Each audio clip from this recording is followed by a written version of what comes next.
What's going on, everyone? Welcome back to Inside Man United. My name is Rowan Brennan, and thank you very much for joining me. There hasn't been a lot of club football going on, but that doesn't mean the news stops when it comes to Manchester United. With some players away at the Afcon and international games being played, that hasn't stopped all the news going around Old Trafford, with people coming and going at the board level, rumours for the January transfer window, and in the summer, people leaving, people arriving. It's all happening, so without further ado, let's get stuck into these headlines. Headlines for today. Manchester United are again looking to the Bundesliga for two midfield targets, one at Bayer Leverkusen and the other at Bayern Munich. Despite a contract extension, Aaron Wan-Bissaka is likely to be moved on, with a number of different clubs interested, including the Saudi Pro League. Ratcliffe given firm answer from Nice sporting director as United look to beat Klopp to dream Liverpool target as part of a £90 million double deal. And could Man United be moving on from Carrington? Expansion issues causing United to consider relocating from Carrington training complex. And Altay Bayındır may get his chance to make a debut for Manchester United, while Onana and Cameroon advance, but with Onana on the bench. All that coming up.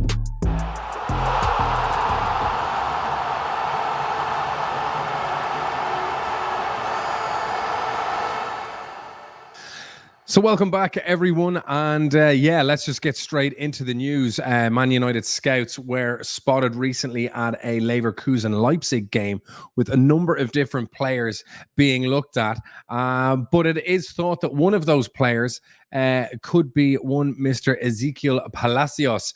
We see here a United in Focus article by Dan Coombs, just covering a little bit on a Bundesliga game that some United scouts were at. So with Casemiro's future very much being in doubt, it looks, it's almost certain with the cost-cutting, fat trimming, and wage trimming that's going on at United.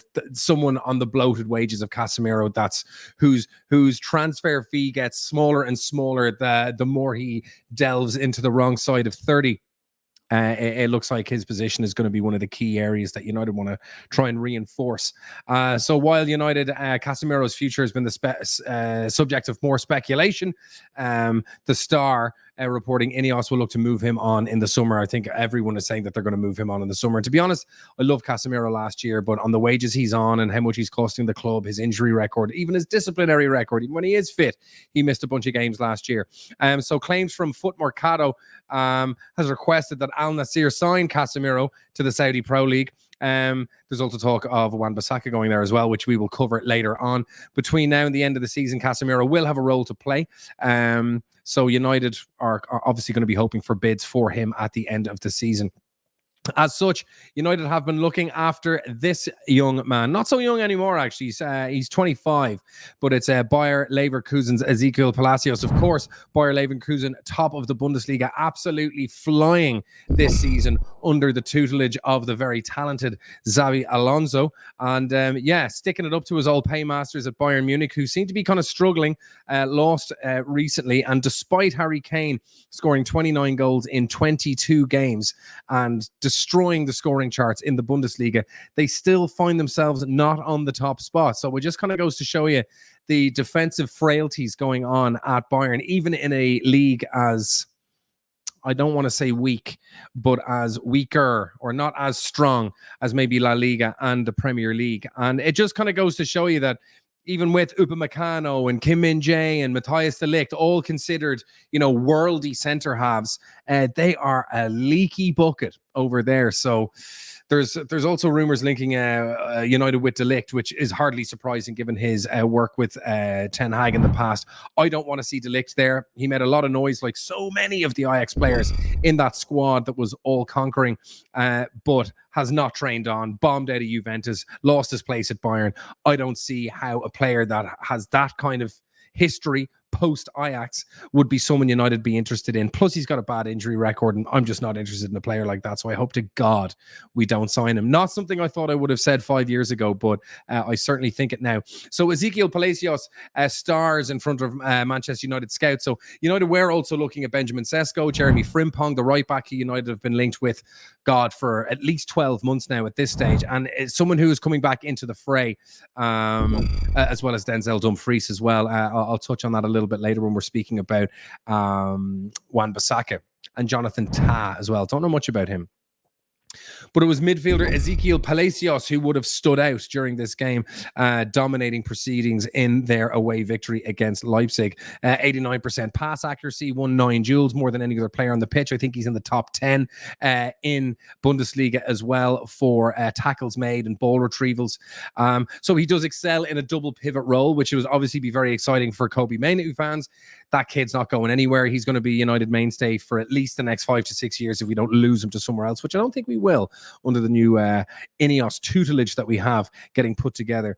And now in his 3rd season at Leverkusen, he's made 21 appearances so far, scored 5 goals and 3 assists. Not bad for a midfielder who's on more of the defensive side of things. So as per FB ref data, he ranks inside the top 10 in the Bundesliga for tackles won, interceptions, and 2nd for total touches. So very much a guy that likes to win back the ball, get on the ball, and kind of control it and try and dictate the play from midfield.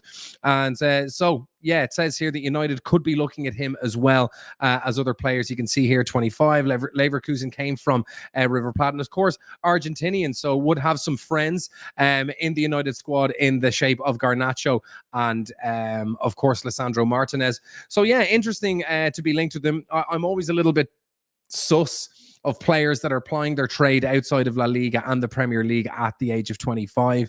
I always kind of feel if you haven't made it to La Liga or the Premier League at that age, there's probably a good reason. That's not to say you're not a decent footballer, but when you're a top team in La Liga or the Premier League, you really need top players. That's not to say he couldn't have a career in the Premiership, but we need to be kind of getting the best of the best. And if you're still plying your trade for Bayer Leverkusen at the age of 25, it might be too late. But stranger things have happened. So we'll see what happens on that front. But yeah, interesting to see that, he could be on the radar. So let's just clean up this page a little bit. So the headline here from the Express, Erik ten Hag finally has his chance to get a target from the Bundesliga. Another midfielder being linked with United in the shape of Leon Goretzka, a fantastic stalwart of this all-conquering Bayern team who've done so well in the last few years, with Goretzka being a really key part of that team, but finds himself in the fringes at Bayern and is none too happy at that fact as well. And Tommy Tuchel seeming to struggle at Bayern at the moment. Bayern scraped the Bundesliga last year because Dortmund couldn't finish their dinner, essentially.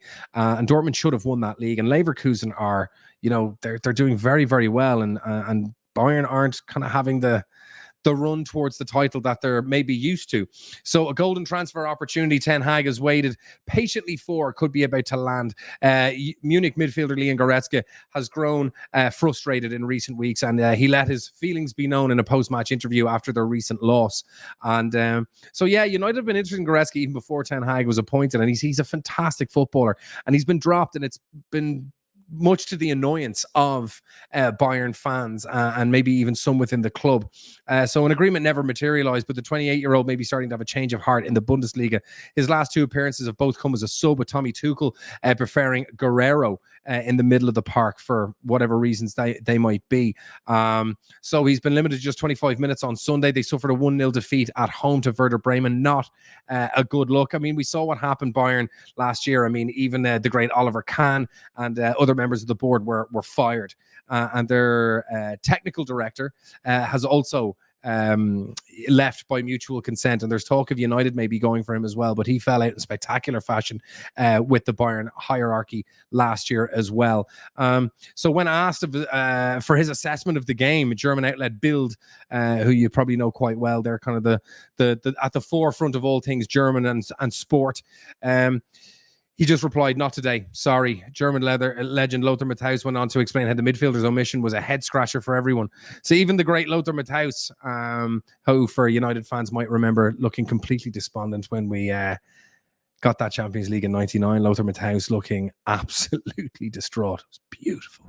And yeah, it seems that a lot of the Bayern fans are wondering what the hell is going on with Goretzka. He has been a mainstay of that club. So would I be up for Goretzka coming to United? You bet your life I would. He's a fantastic footballer. And despite my views on the German league, I do rate Goretzka. A fantastic player. And I think he would make a fine addition to any midfield in the world. So I think United could do quite well for a guy who's actually in his prime. So who knows? Maybe United could kind of steal a march and bag themselves a very good player.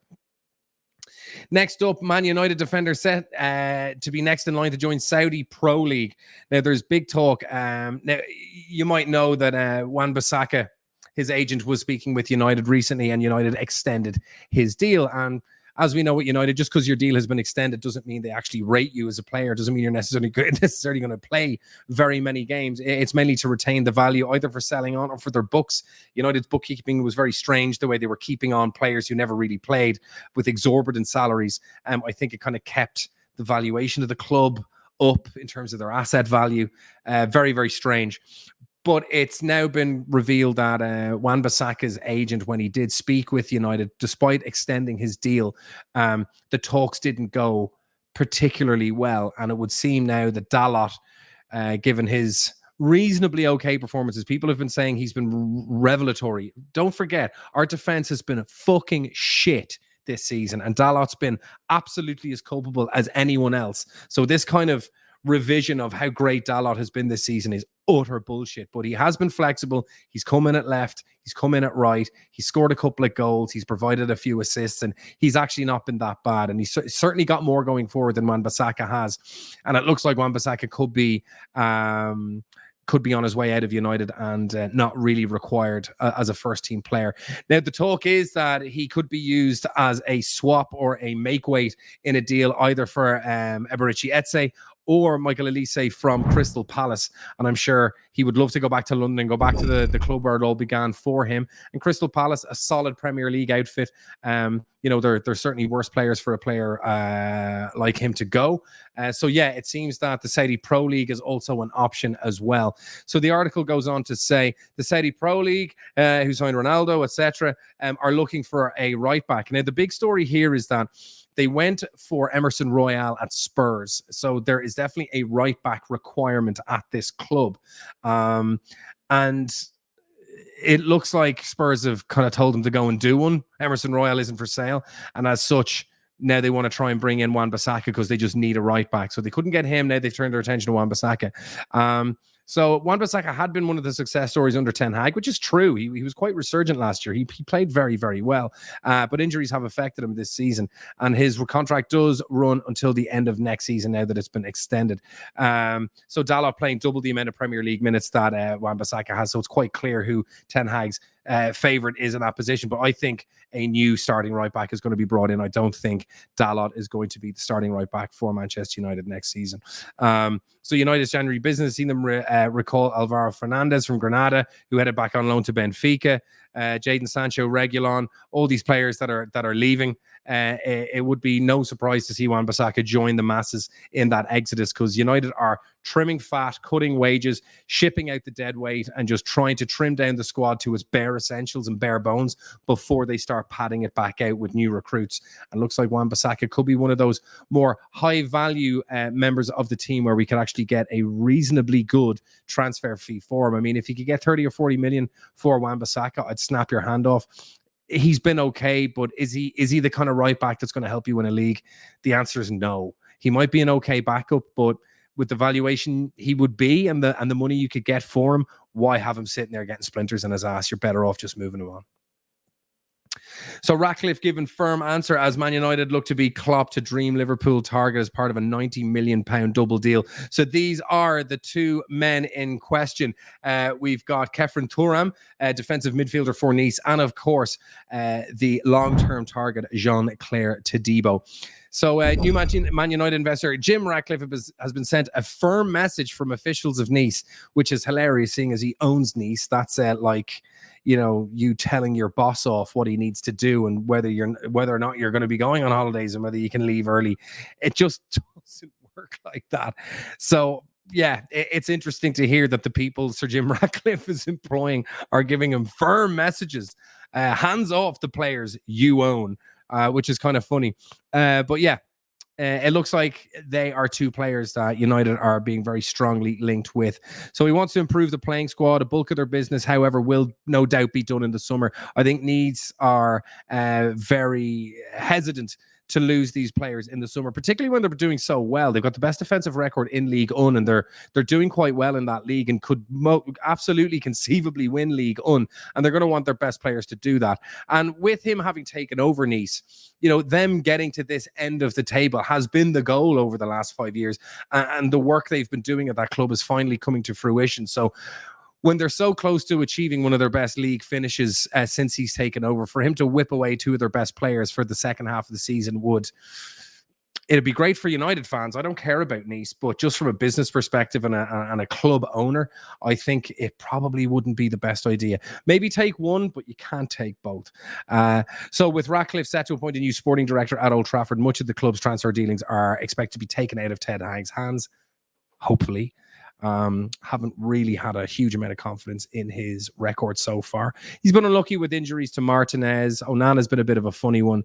Højlund, of course, still remains to be seen. But it's been a very, very mixed bag at best, and that's being kind for Ten Hag and some of his transfers. So the 22-year-old France international, this is Kefren Thuram, has established himself as one of the leading young defensive midfielders in the world game, excelling under the coaching of Francesco Farioli, whose side are the closest title threat to PSG this season. They've been doing really, really well. As a result, it's claimed Ratcliffe has identified the France international as a strong candidate to bolster their midfield and provide an upgrade on Sofiane Amrabat, who is undoubtedly going to be going back to Fiorentina, who is currently playing for Morocco at the Afcon. And while United do have a 20 million option to make the signing of Amrabat permanent, it's just not going to happen. Definitely not. Thuram's been linked with Liverpool as well. So clearly they haven't been overly impressed with Gravenberch. Maybe they want some competition for Gravenberch to maybe wake him up and get those performances out of him that they were hoping to get. But Gravenberch still kind of on the bench at Liverpool, not really forcing his way into the team just yet. But he is still a young lad, so it remains to be seen. So with Ratcliffe's Ineos Group also owning Thuram's club Nice, the Red Devils would surely hold a major advantage were any transfer race to ensue, of course. And the same can be said for Jean-Claire Todibo, it's going on to say here. So however, Nice sporting director Florent Gisolfi has made clear the pair have a leading role to play with the club's future amid links to United. We want to have stability, and stability is keeping your best players, Gisolfi said in an interview with Get French Football News. Jean-Claire and Kefren Thuram are definitely that. We also want to keep them. We see JC and Thuram as leaders, as they are vice captains. I hope they will quickly come back from suspension and injury and bring their freshness, leadership, and enthusiasm. So, despite Gisolfi's claims, the keeper adamant that at least one of Todibo or Thuram, and possibly both, will be sold by Nice this summer.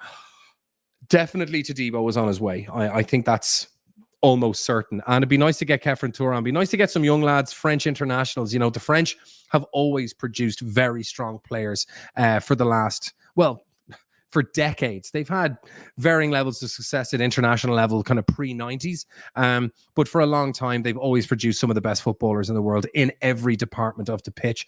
And you can't go too wrong if you load up your squad with first-team players from the French national team. You're always going to have very, very strong players there. So these guys look to be the next generation of talents to come through into the French international team.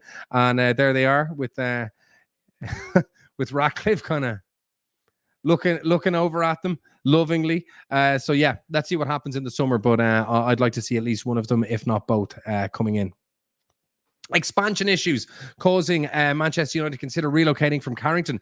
So yeah, there was 9 million spent recently updating the female training facilities at Carrington off the back of huge amounts of criticism about the complex off the back of that Ronaldo interview. So United are open to relocating their Carrington ground. You might remember that United have brought in the person that developed the training complex for Leicester City. They've got a state-of-the-art new complex that was built recently, and upon visiting it, United officials were told to be absolutely blown away by how modern and impressive it was. So I think it's Mags Carrigan or something like that has been brought in from Leicester to oversee the expansion. I probably butchered her name there. I forget it now, but we'll see it later on. United spent 9 million enhancing the facilities for the women's team. Senior club figures visited Leicester City's immaculate Seagrave training complex. Mags Myrna, I think I had Carrington still in my mind when I was trying to think of her surname. So it's Mags Myrna, now the director of infrastructure at United and overseeing the enhancements at Carrington. So United have been spending a lot of money on consultants and people like that to look at the stadium. Obviously, they're looking at the training complex. There's going to be a complete revamp of the club, and it's badly needed. So United relocated to Carrington from the Cliff in 2000 after their treble win. Obviously, wanted to use the momentum of that to kind of invest in the club and take it into the new millennium with state-of-the-art facilities, which they were at the time. But as we've all come to understand, they are now quite far behind, thanks to Cristiano Ronaldo's interview with Piers Morgan absolutely tearing the place apart. And to be honest, as pissed off and all as I was that interview was given, there was a lot of truth spoken. So no harm. There's always a silver lining around those grey clouds. It may have kind of lit the fire under the asses of these guys to get stuff moving. So yeah, United's training complex now looking to maybe be relocated. It's said that it's because of Birch Lane. There's a laneway nearby that will impede further expansion of the training complex, and there's other things that are in the way. I think it goes on to provide some detail on the infrastructure around there. What does it say here? It did mention somewhere here about, yeah. So the training ground is constrained by the narrow country lane on Birch Road, as well as cables on the approach to the training complex. So that seems to be the main issue, and it's not something they can really change or do anything about. So it's a case of, well, if you need to make adjustments, you might have to move. Now, of course, they're going to get a huge amount of money for selling the Carrington complex and all the ground there. So it's not like it's a sunk cost. But obviously, you'd like to be able to build on what's already there instead of starting from scratch. But if that's what you got to do and you have ambitions to be the best, sometimes you just got to tear it down and start again. So let's see what happens there. And finally, Mr. Altay Bayındır might actually get his debut for United. He seemed to have been a bit frustrated with Onana being kept on to play in his final game before going to the Afcon, and then being flown out for Cameroon's game, and then not even starting because I think there was delays in his flight over, and he had to get a 3-hour bus to a certain city, and they were afraid he might have been fatigued. So he was dropped for this first game, brought in for the second game against Senegal, and had an absolute stinker. Let in, I saw the highlights, and the goals he let in were fucking appalling. It was really, really poor, and it just reminded me of De Gea at Spain, just making these error after error after error, and everyone looking around them going, Jesus. And it turns out that he was dropped for his cousin. His cousin was brought in, and they had a must-win game against Gambia yesterday. And they were behind 2-1 in the 85th minute and had to win and had to rely on Senegal winning their game in order to qualify in second. And amazingly, Gambia scored an own goal in like the 89th minute or 85th minute. And then in the 91st minute, they got a winner. And now Cameroon are through to the next round in the Afcon, much to the delight of Altay Bayındır, because it means Onana ain't coming back anytime soon. Not that that has anything to do with Samuel Eto'o at Cameroon, who despises Onana for various reasons, but apparently was demanding that Onana not start and be dropped from the Cameroon national side. And it seems, while his wish wasn't granted for the game against Senegal, it certainly was for the final game against Gambia. So Onana finding himself on the bench and missing out on playing for United while not getting to play for his country. So it couldn't have gone any worse for Onana at the Afcon. So United goalkeeper Altay Bayındır is set to benefit, and he could finally make his long-awaited debut, having been a permanent resident on the bench this season. The 25-year-old joined from Fenerbahce, and I think everyone's been kind of excited to see this kid come on and play. So yeah, he's finally going to get his chance to come in. So it says here that he was dropped for his cousin. I can't remember the cousin's name. It's not the same as Onana. He does have a different name. But it looks like now Bayındır is going to get a bit of an extended run playing for United as a starting goalkeeper, while Cameroon are probably going to be at the Afcon for another week or two now that they've qualified. So yeah, interesting, and looking forward to seeing Mr. Bayındır get his debut and seeing what he can do in the absence of Onana. And you know what? If he plays well, puts in the performances, who knows? Maybe it's going to be a bad year for Onana. Drop from Cameroon and maybe drop from the United first team. So let's see what happens. That is it for the main headlines today.